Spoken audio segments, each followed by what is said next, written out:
जय हिंद दोस्तों। 80 शब्द प्रति मिनट डिक्टेशन स्टार्ट। शिक्षा पूर्ण मानव क्षमता को प्राप्त करने के लिए एक न्यायसंगत और न्यायपूर्ण समाज के विकास एवं राष्ट्रीय विकास को बढ़ावा देने के लिए मूलभूत आवश्यकता है।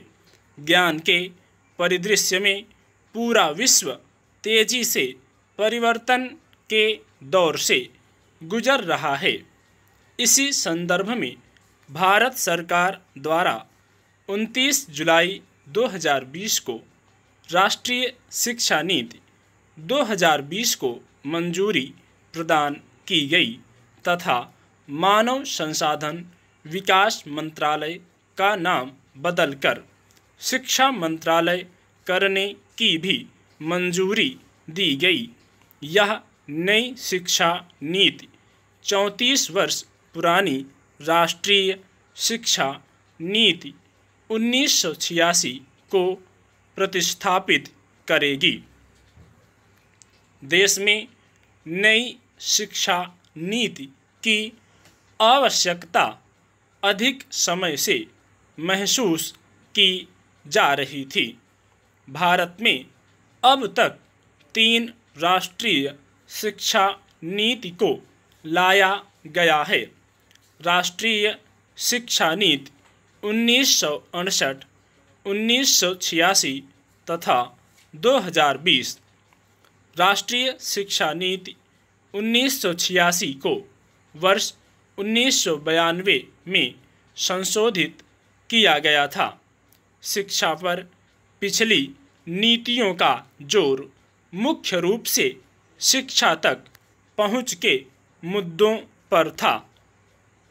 नई शिक्षा नीति को विगत शिक्षा नीति की कमियों को दूर करने तथा वर्तमान एवं भविष्य की आवश्यकताओं को ध्यान में रखते हुए लाया गया है, जिससे स्कूली और उच्च शिक्षा दोनों क्षेत्रों में बड़े पैमाने पर रूपांतकारी सुधार के मार्ग प्रशस्त हो गए हैं।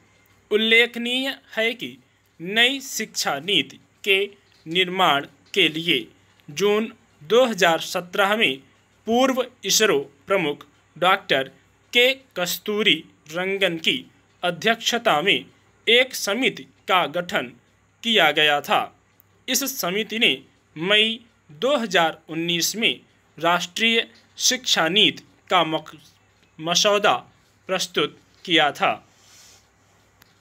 शैक्षिक प्रणाली का उद्देश्य उत्तम मस्तिष्क का विकास करना है, जो तर्कसंगत विचार और कार्य करने में सक्षम हो, जिसमें करुणा, सहानुभूति, साहस एवं लचीलापन, वैज्ञानिक चिंतन और रचनात्मक कल्पना शक्ति, नैतिक मूल्य और आधार हो।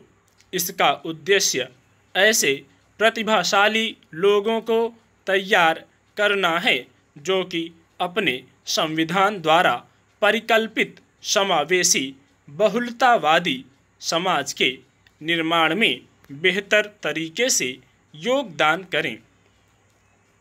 इस नीति का विजन छात्रों में भारतीय होने का गर्व न केवल विचारों में बल्कि व्यवहार, बुद्धि और कार्यों में भी और साथ ही ज्ञान, कौशल, मूल्यों और सोच में भी होना चाहिए, जो मानवाधिकारों, स्थायी विकास और जीवन यापन तथा वैश्विक कल्याण के लिए प्रतिबद्ध हो, जिससे वे सही मायने में वैश्विक नागरिक बन सकें।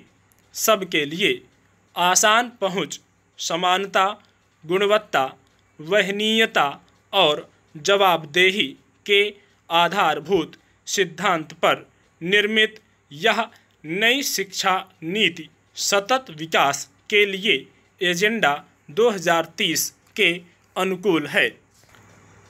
नई शिक्षा नीति में कक्षा 5 तक की शिक्षा में मातृभाषा स्थानीय या क्षेत्रीय भाषा को अध्यापन के माध्यम के रूप में अपनाने पर बल दिया गया है।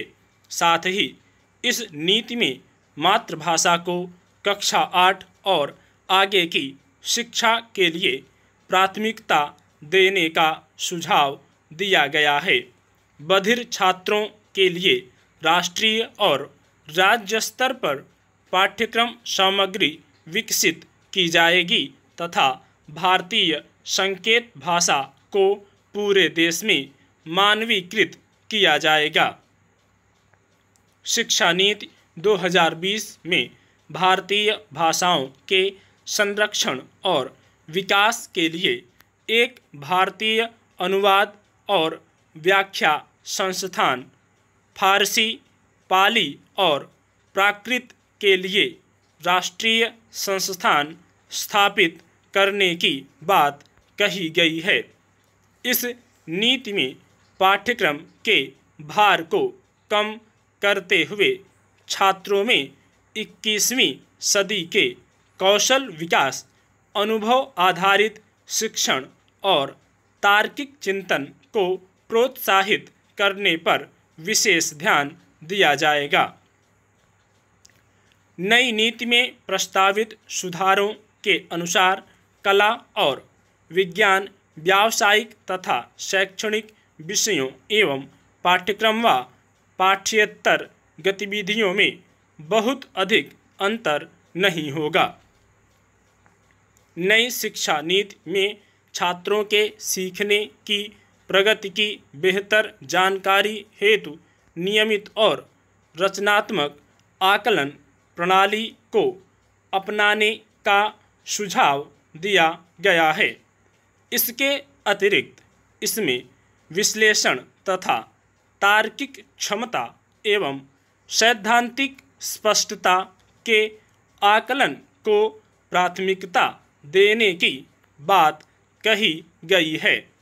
छात्र कक्षा 3, 5 और 8 के स्तर पर स्कूली परीक्षाओं में भाग लेंगे, जिन्हें उपयुक्त प्राधिकरण द्वारा संचालित किया जाएगा। छात्रों के समग्र विकास के लक्ष्य को ध्यान में रखते हुए कक्षा 10 और कक्षा 12 की परीक्षा पद्धति में परिवर्तन किए जाएंगे। इसके अंतर्गत भविष्य में सेमेस्टर या बहुविकल्पीय प्रश्न आदि जैसे सुधारों को शामिल किया जा सकता है। स्टॉप।